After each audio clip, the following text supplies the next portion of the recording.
Hey guys, man, I hope you're doing awesome. For these weekly teachings, I tell you this a lot, but some of my favorite times.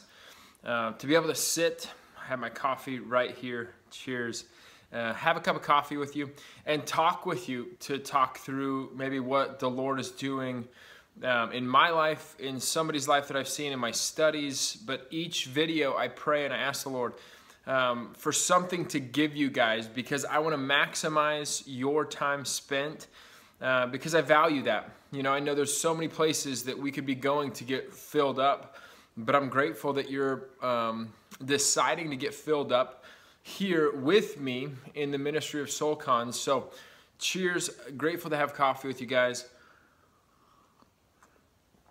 And man, excited to share with you. One thing before we start this teaching, I want you to make sure of this weekend on this YouTube page. On Saturday, the Global Men's Gathering comes out. Now, it's going to be so incredible, guys. The production behind it, the quality, it's all focused to be an experience for you and the men in your life. So whether you're watching it at your local church, in your living room, at a coffee shop, it's focused to give you an experience, to give you a teaching that hopefully sparks some great conversation with you and some other guys. Our goal is for it to all be able to be done in 1 hour. And man, it's really cool. So if you check out the Soulcon app right now, the discussion questions are already up there. And if you hit teaching and go down to debrief questions, that's where you're going to see it. So check it out. This teaching, I want to be short, but really focused on something that we just have to talk through, guys. And my goal is with these teachings is short and concise, to the point, soaked in the power and the presence of the Holy Spirit. But I spoke a men's event this last weekend. I think there's about 350 guys there. Guys, I'm continued to be blown away with how many men talk to me like, man, that they're almost surprised at their sinful nature, that they struggle with pornography. And a lot of the times, guys confess to me. This weekend I had over 20 guys eye to eye confess with me that they had an addiction to pornography, and they said that it was their first time. And I'm grateful for those guys. I'm so grateful the Lord would connect us, but there's something that I have to teach from that to all of us. And I want these 4 tips to go into your mind, to go into your heart, and to become a lifestyle for you. The first tip for this, to understand what we have to talk through. One, guys, just understand that you're a man, and there's a position called a pornographer in this world, and their goal is to target you to get you addicted. And maybe you're great. Well, there's people around you that are getting targeted, and more than likely they're addicted. So maybe you're good, but you have kids. Well, the pornography industry starts to target the kids at 6 years old to get them desensitized, to get them full-blown addicts by 11 or 12. So these 4 tips we have to do and execute on a regular basis. One, you have to have the conversation with another man and on a weekly basis, face to face, eye to eye. You have to ask that, man, this is part of discipleship. Intentional vulnerability with another man is the key to lasting growth in discipleship. And all that's founded on Christ. But guys, you have to have that. So don't be like, dude, I'm good, or maybe that's awkward for me to talk about. I don't want to talk to a guy about my struggle with masturbating, looking at a device or a computer. Get over yourself. Like, you're sinful. You need a brother. If you think that you're good and you just feed that sin a little bit, it will grow up and destroy your life. And Satan's lurking and he's waiting. So you have got to meet with somebody or have them ask you on a weekly basis. That's a warrior brother that won't judge you. So that's super important too. If you have whatever device you have, you've got to have blocks on it. Again, I don't care what your excuse is. You're a man watching this. You are probably full of testosterone. And if you're not, man, there's great doctors to help with that today. So to get your testosterone back up. If you're not sure your testosterone, I can teach on that later, but make sure your testosterone gets checked. If you're a male that's over 30, you should be getting your testosterone checked at least every other year. But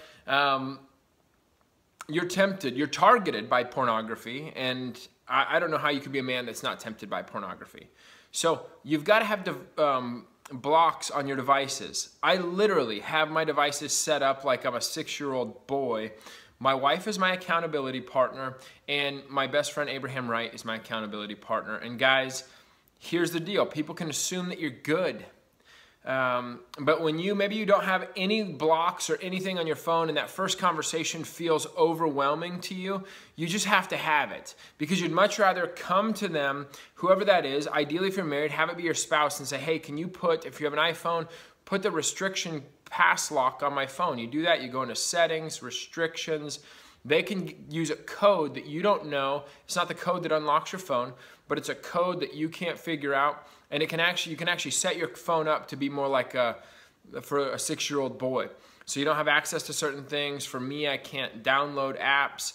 I have to have permission to do that. So if I get into temptation, say like I see something on Instagram that I'm not supposed to look at, I can delete the app, and then I have to ask my accountability partner, Abraham, or my wife to help me reinstall it. So that is super important. If you have Android, do me a favor. If you have Android, if you could post in the comments below this video, maybe the same way you can do that to brick out your phone would be awesome. I'd appreciate that a ton.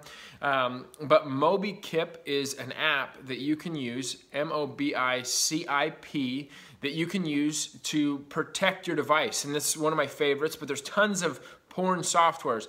This is not a sign of weakness, men. Like, I have no idea why we think it's a sign of weakness.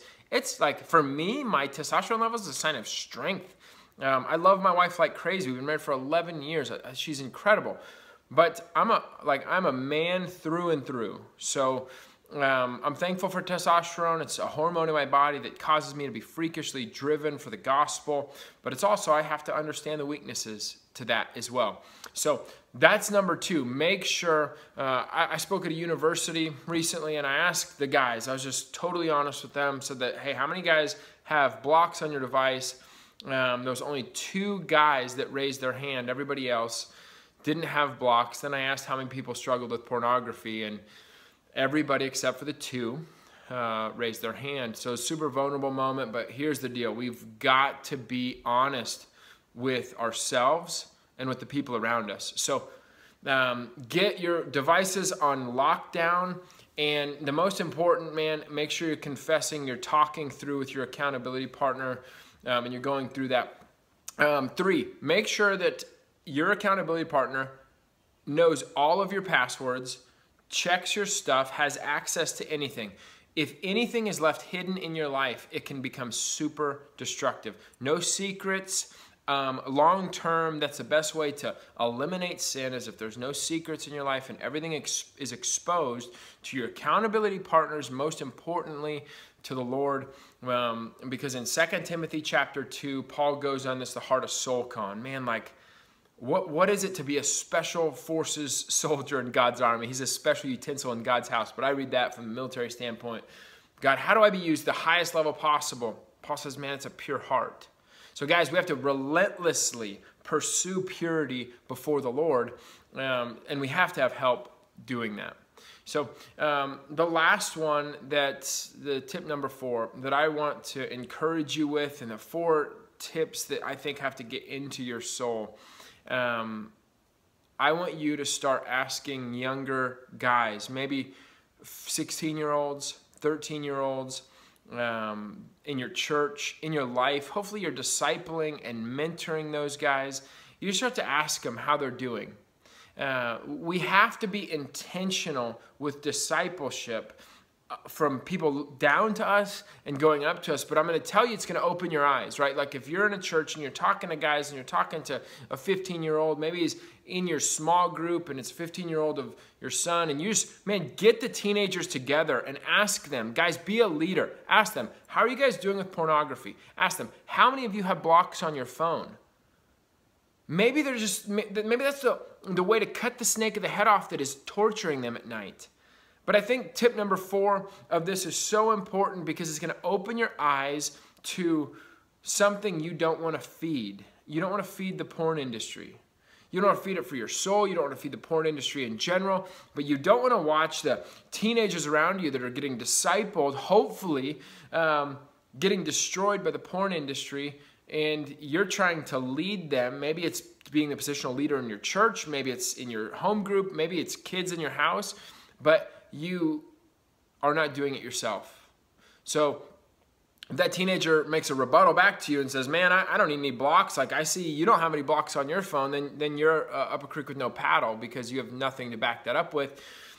So you've got to be, you got to live what you preach. And guys, that's hard. Paul said in 1 Corinthians 9:27, I buffet my body like a boxer, because I have a fear after preaching this message, the gospel, to others, that my own actions might discredit his name, his message. Guys, that has to be the cry of our heart. So we have to understand this, the intensity of being a follower of Jesus, because people around us are depending on us.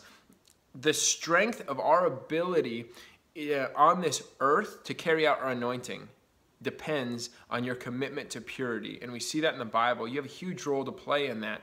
God's given you the power. He's connecting you and now giving you, even with this video, if this is your first time walking through this, now you're getting the tools, but he's going to put men in your life to be able to connect you with. If you don't have any, connect with the guys on the Soulcon community. Find somebody that you can have a call with once a week.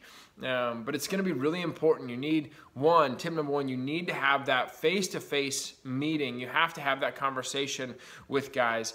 2, you have to have blocks on your devices, guys.